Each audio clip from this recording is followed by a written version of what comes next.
रत्नाकरादुतपदां हिमालय किरीटिनीं ब्रह्मराज ऋषि रत्नाड्यां वंदे भारत मातरम। संपूर्ण भारतवासियों ਨੂੰ धनतेरस ते आने वाली दीपावली की लख लख वधाई, लख लख शुभकामना। मां भगवती लक्ष्मी मैया सारियां दे घरां दे विच खुशियां लैके आवे, आरोग्यता का दान बख्शे ते सारियां नूं प्रसन्न रखे। इदां दीयां मंगल कामना मां दे चरनां दे विच करदा।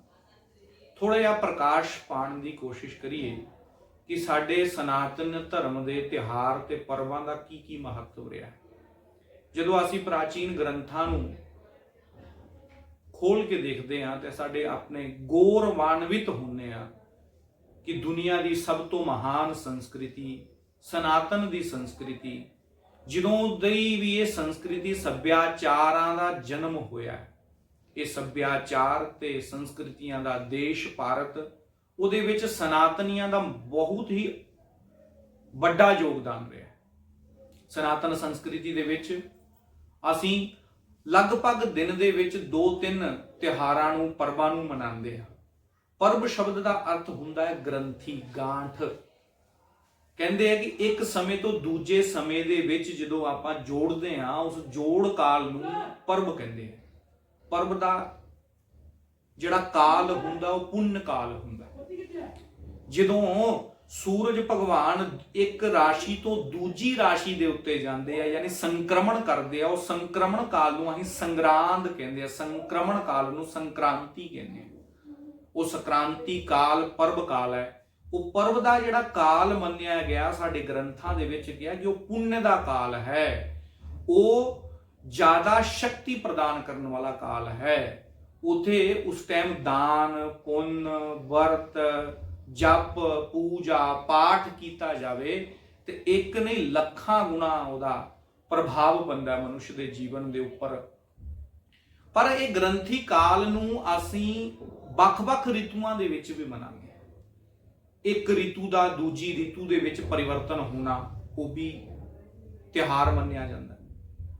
एक दिन का दूजे दिन दे विच जाना वो भी तिहार मन्निया जांदा। इस करके कहने हैं कि हुण सूर्य अस्त तो दूजे सूर्य दे विच मतलब दूजे दिन दे विच सूर्य प्रवेश कीते है ते सवेर दा वेला है, ब्रह्म मुहूर्त दा वेला है। इस टाइम सोना नहीं चाहिए, इस टाइम उठ करके नितनेम करना चाहिए, प्रभु की भगती करनी चाहिए है। ये सनातन ग्रंथां दे विच सानूं देखण नूं मिलदा है। यानी वो पर्व काल कहा गया, उन्होंने पुण्य काल कहा गया, उन्होंने व्रत काल कहा गया। सवेरे सवेरे उठ के लोग कुछ खांदे भी नहीं ब्रह्म मुहूर्त दे विच। ते सायं काल भी जो संध्या का काल हुंदा है, लोग कहते हैं कि इस टाइम कुछ खाना पीना नहीं चाहिए। आहारो मैथुनम निद्रा स्वाध्यायेषु परिवर्तनम चत्वारी खलु कर्माणि संध्या कालेषु वर्जित। संध्या यानी प्रातः काल दा वेला ते शाम काल दा वेला। ये संध्या काल दे विच ना पढ़ना चाहिए, ना सोना चाहिए, ना ही संतान उत्पन्न करनी चाहिए ते ना ही खाना पीना चाहिए। यानी ये पुण्य काल दा वेला है। ये पुण्य काल दे वेले दे विच प्रभु की भगती करनी चाहिए है, ईश्वर का चिंतन करना चाहिए है, देवतियां का जश गान करना चाहिए, नाम की महिमा गानी चाहिए। इस करके ये जिहड़ा त्रयोदशी का दिन कत्तक महीने की कृष्ण पक्ष की त्रयोदशी यानी 13वीं तिथि के उपर जिहड़ा असीं दिन तिहाड़ा मनाते हैं उन्होंने कहते हैं धनतेरस। वो धनतेरस का दिन भी बड़ा महत्वपूर्ण है। संस्कृत भाषा दे विच भी ते संस्कृति दे विच भी सनातन धर्मी उन्होंने बड़ा खुश होकर के बड़ा उमंग रूप ना बड़े उत्सव के रूप दे विच मनाते। कारण की है? भगवान विष्णु दे 24 अवतारां दे विचों धनवंतरी अवतार का दिन तिहाड़ा भी है। जदों दुनिया दे विच कोई पद्धतियां दा विकास नहीं होया सी ते धनवंतरी भगवान चिकित्सा क्षेत्र दे विच उभर के सामने आए, समाज के कल्याण वास्ते सामने आए। तो उन्होंने अपने ग्रंथ भी सुश्रुत संहिता दा जिहड़ा सुश्रुत ऋषि ने भी लिखिया, उन्होंने धनवंतरी ने भी लिखिया, उन्होंने दिबुदास ने भी लिखिया, उन्होंने धनवराम दे ऋषि जिहड़े कि राजा सी काशी दे नरेश सी, जिन्हां दे पुत्र राजा धनवंतरी होए, उन्हां दे पुत्र अगे दिबुदास होए, पौत्र रूप च दिबुदास होए। ਇਹਨਾਂ ਨੇ ਇੰਨਾ ਕੁ ਜ਼ਿਆਦਾ ਚਿੰਤਨ ਕੀਤਾ ਆਯੁਰਵੇਦ ਦੇ ਉੱਪਰ, ਇੰਨੇ ਕੁ ਵਿਗਿਆਨਿਕ ਖੋਜਾਂ ਕੀਤੀਆਂ। ਉਹਨਾਂ ਦੇ ਵਿੱਚੋਂ ਇੱਕ ਅੰਮ੍ਰਿਤ ਦੀ ਖੋਜ ਵੀ ਕੀਤੀ, ਜਿਹਦੀ ਕਦੀ ਬ੍ਰਹਮਾ ਭਗਵਾਨ ਨੇ ਕੀਤੀ ਸੀ, ਕਦੀ ਸੋਮ ਦੇਵਤਾ ਨੇ ਕੀਤੀ ਸੀ। ਉਹਨਾਂ ਦਾ ਵਿਗਿਆਨਿਕ ਚਿੰਤਨ ਉਸ ਸੁਸ਼ਰੁਤ ਸੰਹਿਤਾ ਵਿੱਚ ਲਿਖਿਆ ਹੋਇਆ ਕਿ ਬ੍ਰਹਮਾ ਜੀ ਨੇ ਅੰਮ੍ਰਿਤ ਦੀ ਖੋਜ ਕੀਤੀ ਹੀ, ਪਹਿਲੇ ਉਹਨਾਂ ਤੋਂ ਪੂਰਬ ਵਿੱਚ ਸੋਮ ਰਿਸ਼ੀ ਨੇ ਵੀ ਕੀਤੀ ਸੀ। ਉਹਨਾਂ ਦਾ ਚਿੰਤਨ ਕਰਦੇ ਕਰਦੇ ਉਹਨਾਂ ਨੇ ਸੋਨੇ ਦੇ ਇੱਕ ਬੜੇ ਘੜੇ ਦੇ ਵਿੱਚ ਉਹ ਅੰਮ੍ਰਿਤ ਦੇ ਰਸਾਇਣ ਨੂੰ ਰੱਖ ਕੇ ਦੇਵਤਿਆਂ ਦੇ ਵਾਸਤੇ, ਜਗਤ ਦੇ ਕਲਿਆਣ ਵਾਸਤੇ ਉਹਦਾ ਅਵਿਸ਼ਕਾਰ ਕੀਤਾ। ਇਹ ਆਪਣੇ ਆਪ 'ਚ ਮਹੱਤਵਪੂਰਨ ਹੈ ਔਰ ਅਸੀਂ ਉਹਨਾਂ ਨੂੰ ਭਗਵਾਨ ਦਾ ਇੱਕ ਅਵਤਾਰ ਮੰਨਦੇ ਹਾਂ। ਭਗਵਾਨ ਵਿਸ਼ਨੂੰ ਦੇ 24 ਅਵਤਾਰਾਂ ਦੇ ਵਿੱਚੋਂ, ਇਸ 24 ਅਵਤਾਰਾਂ ਦੇ ਵਿੱਚੋਂ ਅਵਤਾਰ ਰੂਪ ਦੇ ਵਿੱਚ ਬੰਤਰੀ ਦਾ ਜਦੋਂ ਅਵਤਾਰ ਹੁੰਦਾ ਹੈ ਤੇ ਅਸੀਂ ਉਸ ਦਿਨ ਨਵੇਂ ਭਾਂਡੇ ਖਰੀਦ ਵਿੱਚ ਕਰਕੇ ਘਰ 'ਚ ਖਰੀਦ ਕੇ ਲੈ ਕੇ ਆਉਂਦੇ ਹਾਂ। ਥਾਲ ਦੇ ਵਿੱਚ ਪਿੱਤਲ ਦੇ, ਕਹਿਰ ਦੇ, ਸੋਨੇ ਦੇ, ਚਾਂਦੀ ਦੇ ਵਿੱਚ ਬੜੀਆਂ ਖਾਣ ਪੀਣ ਦੀਆਂ ਸਮੱਗਰੀਆਂ ਨੂੰ ਸਜਾ ਕਰਕੇ ਭਗਵਾਨ ਧਨਵੰਤਰੀ ਨੂੰ ਉਪਹਾਰ ਦੇ ਰੂਪ ਦੇ ਵਿੱਚ ਸਮਰਪਣ ਕਰਦੇ ਹਾਂ। ਇਸ ਕਰਕੇ ਵੀ ਇਹ ਦਿਨ ਬੜਾ ਮਹੱਤਵਪੂਰਨ ਹੁੰਦਾ ਹੈ। ਦੂਸਰਾ, ਇਹਨੂੰ ਜਮਦੀਪ ਦੇ ਨਾਮ ਨਾਲ ਵੀ ਜਾਣਿਆ ਜਾਂਦਾ ਹੈ, ਜਮ ਰਾਜ ਦੇ ਦਿਹਾੜੇ ਦੇ ਨਾਲ ਵੀ ਜਾਣਿਆ ਜਾਂਦਾ ਹੈ। ਸਾਲ ਦੇ 365 ਦਿਨਾਂ ਦੇ ਵਿੱਚ ਕੋਈ ਦਿਨ ਵੀ ਜਮਰਾਜ ਦੀ ਪੂਜਾ ਨਹੀਂ ਕੀਤੀ ਜਾਂਦੀ, ਪਰ ਇਹ ਤ੍ਰਿਓਦਸ਼ੀ, ਕੱਤਕ ਮਹੀਨੇ ਦੀ ਤ੍ਰਿਓਦਸ਼ੀ ਕ੍ਰਿਸ਼ਨ ਪਕਸ਼ ਦੇ ਦਿਨ ਦਿਹਾੜੇ ਦੇ ਵਿੱਚ ਅਸੀਂ ਇੱਕ ਘਰ ਦੀਆਂ ਮਾਤਾਵਾਂ ਭੈਣਾਂ ਉਹ ਇੱਕ ਆਟੇ ਦਾ ਦੀਪਕ ਬਣਾਉਂਦੀਆਂ, ਚੌਮੁੱਖਾ ਵੀ ਬਣਾਉਂਦੀਆਂ, ਕੋਈ ਤਿਮੁੱਖਾ ਬਣਾਉਂਦੀਆਂ, ਕੋਈ ਇੱਕ ਮੁੱਖ ਦਾ ਹੀ ਬਣਾ ਕਰਕੇ ਆਪਣੇ ਘਰ ਦੇ ਦਰਵਾਜ਼ੇ ਦੇ ਬਾਹਰ ਉਸ ਆਟੇ ਦੇ ਦੀਪਕ ਨੂੰ ਘਿਓ ਦੀ ਬੱਤੀ ਲਾ ਕਰਕੇ ਜਲਾਉਂਦੀਆਂ ਤੇ ਦੱਖਣ ਦਿਸ਼ਾ ਦੇ ਵਿੱਚ ਰੱਖ ਕਰਕੇ ਪ੍ਰਣਾਮ ਕਰਦੀਆਂ ਔਰ ਪ੍ਰਾਰਥਨਾ ਕਰਦੀਆਂ ਜਮਰਾਜ ਭਗਵਾਨ ਦੇ ਅੱਗੇ ਕਿ ਭਗਵਾਨ ਅਸੀਂ ਇਹ ਤੇਰੇ ਨਿਮਿਤ ਇਹ ਆਟੇ ਦਾ ਦੀਪਕ ਦੇ ਰਹੇ ਹਾਂ, ਇਹਨੂੰ ਤੂੰ ਗ੍ਰਹਿਣ ਕਰ ਤੇ ਤੁਸੀਂ ਮ੍ਰਿਤਿੂ ਦੇ ਦੇਵਤਾ ਹੋ, ਤੁਸੀਂ ਅਕਾਲ ਮ੍ਰਿਤਿੂ ਨੂੰ ਰੋਕਣ ਵਾਲੇ ਹੋ। ਤੁਸੀਂ ਸਾਡੇ ਘਰ ਦੇ ਪਰਿਵਾਰ ਦੇ ਸਾਰੇ ਜੀਵ ਜਨਤਾ ਦਾ, ਸਾਰੇ ਪਰਿਵਾਰ ਦੇ ਸਦੱਸਿਆਂ ਦਾ ਸੁਰੱਖਿਆ ਕਰਨਾ, ਕਿਸੇ ਦੀ ਅਕਾਲ ਮ੍ਰਿਤਿੂ ਨਾ ਹੋਏ, ਕੋਈ ਰੋਗ ਨਾ ਸਾਡੇ ਘਰ 'ਚ ਫੈਲ ਜਾਵੇ। ਇਸ ਕਰਕੇ ਉਹਨੂੰ ਪ੍ਰਾਰਥਨਾ ਕੀਤੀ ਜਾਂਦੀ ਹੈ।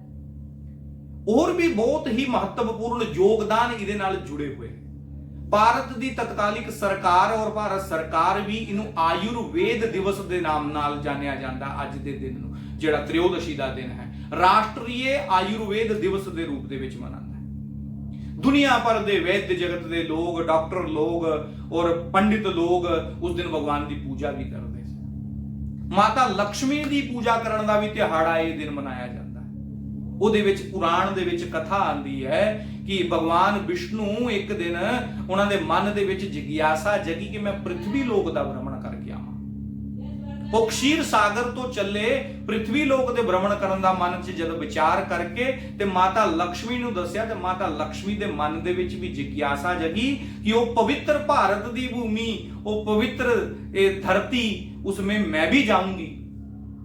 जब जान वास्ते वो निकले, पहला तो रोकिया विष्णु भगवान ने कि मैं कला ही जाके आवांगा, मगर माता ने जो हठ किया ते नाल चल पई। भगवान लैके नाल जो पृथ्वी लोक ते आए ते उन्होंने मां नूं कहा, माता लक्ष्मी नूं कि तू इत्थे रुक, मैं दक्षिण दिशा दी ओर जा रहा, थोड़ा काम करके कुछ आया। माता ने रुकण दा निर्देश दिता कि जद तक मैं नहीं आंदा तू इत्थे ही रहना है। ते माता लक्ष्मी उत्थे खड़ी सी, भगवान अगे अगे दक्षिण दिशा दी ओर चल पे। माता दे मन दे विच एक जिग्यासा जगी, क्योंकि स्त्री दा सुभाव हुंदा है, वो कोई रहस्य नहीं रख सकती। शायद इदां दीयां कथावां सुनन च मिलदियां ही रहिंदियां। ते उन्हां ने सोचिया कि दक्षिण दिशा दे विच भगवान कोई विशेष अनुष्ठान या विशेष कर्म करन वास्ते चले है, मैनू भी देखना चाहिए। ਜਦੋਂ ਮਾਤਾ ਲక్ష్ਮੀ ਵੀ ਪਿੱਛੇ ਪਿੱਛੇ ਚੱਲ ਪਈ, ਉਹਨਾਂ ਨੂੰ ਰਸਤੇ ਦੇ ਵਿੱਚ ਇੱਕ ਬੜਾ ਸੁੰਦਰ ਪੀਲੇ ਪੀਲੇ ਫੁੱਲਾਂ ਦਾ ਸਰਸੋਂ ਦਾ ਖੇਤ ਦਿਖਾਈ ਦਿੱਤਾ। ਕੱਤਕ ਮਹੀਨੇ ਦੀ ਮਾਸ ਦੇ ਵਿੱਚ ਉਹ ਸਰੋਂ ਦੇ ਜਿਹੜੇ ਖੇਤੀ ਹੈ, ਉਹ ਸਰੋਂ ਦੇ ਸਾਗ ਨੂੰ ਕਹਿੰਦੇ ਆ ਕਿ ਫੁੱਲ ਲੱਗ ਜਾਂਦੇ ਆ। ਸਰੋਂ ਦੇ ਫੁੱਲਾਂ ਨੂੰ ਦੇਖਿਆ, ਮਾਤਾ ਦਾ ਮਨ ਬੜਾ ਪ੍ਰਸੰਨ ਹੋਇਆ। ਉਹਨਾਂ ਨੇ ਉਹਨਾਂ ਫੁੱਲਾਂ ਨੂੰ ਤੋੜ ਕੇ ਆਪਣਾ ਹਾਰ ਸ਼ਿੰਗਾਰ ਕਰਨਾ ਸ਼ੁਰੂ ਕਰਤਾ। थोड़ी होर अगे बढ़े तो एक गन्ने का खेत मिलिया, जिन्हों पंजाबी च कमाद कहते हैं। वो कमाद दे विच चली गई, उन्होंने उत्थे गन्नियां नूं तोड़िया, 4 गन्नियां नूं तोड़ के उन्हां दा बढ़िया नाल गन्ने चूसे, रस पीता।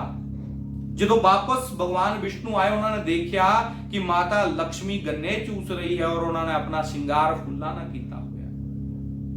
ਨਾਰਾਜ਼ ਹੋ ਗਏ ਭਗਵਾਨ ਵਿਸ਼ਨੂੰ ਜੀ। ਉਹਨਾਂ ਨੇ ਨਾਰਾਜ਼ ਹੋਣ ਤੋਂ ਬਾਅਦ ਇਹ ਕਾਰਨ ਦੱਸਿਆ ਕਿ ਤੂੰ ਬਿਨਾਂ ਕਿਸਾਨ ਦੇ ਆਗਿਆ ਤੋਂ ਇਹ ਸਾਰੀਆਂ ਚੀਜ਼ਾਂ ਲਈਆਂ, ਇਸ ਕਰਕੇ ਇਹਦਾ ਤੈਨੂੰ ਪ੍ਰਾਸ਼ਚਿਤ ਲੱਗੇਗਾ।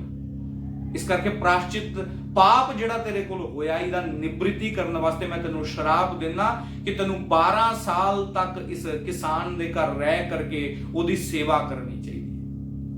ਮਾਤਾ ਲక్ష్ਮੀ ਨੇ ਮਨਜ਼ੂਰ ਕੀਤਾ। ਦਾਸੀ ਦੇ ਰੂਪ ਚ ਉਸ ਕਿਸਾਨ ਦੇ ਘਰ 12 ਸਾਲ ਰਹੀ ਔਰ ਕਿਸਾਨ ਦੇ ਘਰ ਚਲੀ ਗਈ, ਉਹਦੀ ਸੇਵਾ ਕੀਤੀ। ਕਿਸਾਨ ਨੂੰ ਕਿਹਾ ਕਿ ਤੂੰ ਇਦਾਂ ਦੀ ਇੱਕ ਮਿੱਟੀ ਦੀ ਜਾਂ ਪਿੱਤਲ ਦੀ ਮੂਰਤੀ ਬਣਾ ਕਰਕੇ ਲక్ష్ਮੀ ਦੀ ਪੂਜਾ ਕਰ, ਤੂੰ ਧਨਾਢ్య ਹੋ ਜਾਏਗਾ। ਤੂੰ ਧਨਾਢ్య ਹੋ ਜਾਂਦਾ ਹੈ, ਅਮੀਰ ਹੋ ਜਾਂਦਾ ਹੈ। ਔਰ ਬਹੁਤ ਉਹਦੀ ਸੇਵਾ ਕੀਤੀ ਮਾਤਾ ਲక్ష్ਮੀ ਨੇ, ਜਿਹਦੇ ਘਰ ਦੇ ਵਿੱਚ ਮਾਤਾ ਲక్ష్ਮੀ ਦਾ ਸਵੈਮ ਨਿਵਾਸ ਹੋ ਜਾਏ, ਉਹ ਕਿਸਾਨ ਦਰਿਦਰ ਕਿੱਦਾਂ ਰਹਿ ਸਕਦਾ। ਉਹਦਾ ਦਰਿਦਰ ਦੂਰ ਹੋ ਗਿਆ, ਬਹੁਤ ਬੜਾ ਆਦਮੀ ਬਣ ਗਿਆ। 12 ਸਾਲ ਬੀਤੇ, ਭਗਵਾਨ ਵਿਸ਼ਨੂੰ ਉਹਨਾਂ ਨੂੰ ਲੈਣ ਵਾਸਤੇ ਮਾਤਾ ਨੂੰ ਲక్ష్ਮੀ ਨੂੰ ਆਏ, ਪਰ ਕਿਸਾਨ ਮਾਤਾ ਨੂੰ ਭੇਜਣ ਨੂੰ ਤਿਆਰ ਨਹੀਂ। ਉਹ ਜਾਣਦਾ ਵੀ ਨਹੀਂ ਕਿ ਇਹ ਮਾਤਾ ਲక్ష్ਮੀ ਹੈ ਕਿ ਕੋਈ ਸਾਧਾਰਨ ਇਸਤਰੀ। ਉਹਨਾਂ ਨੇ ਕਿਹਾ ਕਿ ਮਹਾਰਾਜ ਮੈਂ ਇਸਤਰੀ ਤੁਹਾਨੂੰ ਨਹੀਂ ਦੇ ਸਕਦਾ, ਇਹਦੇ ਬਦਲੇ ਤੁਸੀਂ ਹੋਰ ਜੋ ਵੀ ਮੇਰੇ ਕੋਲ ਲੈਣਾ ਚਾਹੁੰਦੇ ਹੋ ਲੈ ਜਾਓ। ਭਗਵਾਨ ਨੇ ਕਿਹਾ ਕਿ ਨਹੀਂ, ਮੈਂ ਤੇ ਇਹਨਾਂ ਨੂੰ ਲੈ ਕੇ ਜਾਵਾਂਗਾ। ਉਹਨਾਂ ਨੂੰ ਅਨੇਕ ਪ੍ਰਕਾਰ ਦੇ ਉਪਕਰਮ ਦੱਸੇ, ਪਰ ਹੱਠ ਕੀਤਾ। ਮਾਤਾ ਨੇ ਕਿਹਾ ਕਿ ਮੈਂ ਤਾਂ ਚੰਚਲਾ ਹਾਂ, ਇਹਨਾਂ ਦੇ ਸ਼ਰਾਪ ਦੇ ਕਾਰਨ ਮੈਂ ਤੇਰੇ ਘਰ 12 ਸਾਲ ਰਹੀ, ਨਹੀਂ ਤੇ ਲక్ష్ਮੀ ਲੰਬਾ ਸਮਾਂ ਕਿਸੇ ਦੇ ਘਰ, ਕਿਸੇ ਪਰਿਵਾਰ, ਕਿਸੇ ਖਾनदान ਚ ਰਵੇ, ਇਹ ਬੜਾ कठिन है कहना, क्योंकि मां का स्वभाव चंचल है। लक्ष्मी 2 वाहनों पर सवार होकर के आती है। एक तो मां पद्मासन में कमल के सिंहासन पर बैठ करके, कमल पुष्प पे बैठ करके आती है और वो स्थिर लक्ष्मी कही जाती है, भूलक्ष्मी कही जाती है, लंबा समा वंश की अभिवृद्धि करने वाली होती है। पर दूजी लक्ष्मी उल्लू कर बैठ करके आती है, जो ऊट पटंग कामों से धन कमाते हैं, वो उल्लू ते बह के आने वाली लक्ष्मी उल्लू बना के ही थोड़े दिनों दे विच चली जाती है। इस करके मां ने कहा कि मैं चंचला हां, मैं जंबा समा नहीं रह सकती। फिर भी अगर तू मैनू अपने घर दे विच स्थापित करना चाहना है ते त्रयोदशी दे दिन, यानी अज दे कत्तक महीने दी कृष्ण पक्ष दी 13ਵੀਂ तिथि त्रयोदशी धनतेरस दे दिन तू एक वधिया तांबे दे भांडे दा एक लोटा लैके ਉਹਦੇ ਵਿੱਚ सिक्कियां ਨੂੰ भर के स्थापित करी। वधिया घर दी सफाई करके, दीपक जला करके, घ्यो दा एक दीपक जलाना और दीपक जलाने तो बाद उत्थे पुष्प अक्षत चढ़ा के विधि विधान नाल मेरी पूजा पाठ करी, मैं तेरे घर सदा बास करदी रहां। और एक क्रम हर त्रयोदशी दे दिहाड़े दे ऊपर होना चाहिए। इस करके ये कथा भी बड़ी महत्वपूर्ण है। और अपनी सनातन संस्कृति नूं जानना सारे सनातनियां दा प्रथम अधिकार बनता है, जानना भी चाहिए। गौरवशाली इतिहास है, होर भी बहुत ही विषय जुड़े हुए हैं इस अज दे त्रयोदशी दे दहाड़े दे उत्ते। सारियां नूं बहुत बहुत शुभकामना। इन्ना ही कह करके मैं अपनी बाणी नूं इत्थे ही रोकदा। बहुत बहुत लख लख बधाई, लख लख बधाई। जय श्री राम।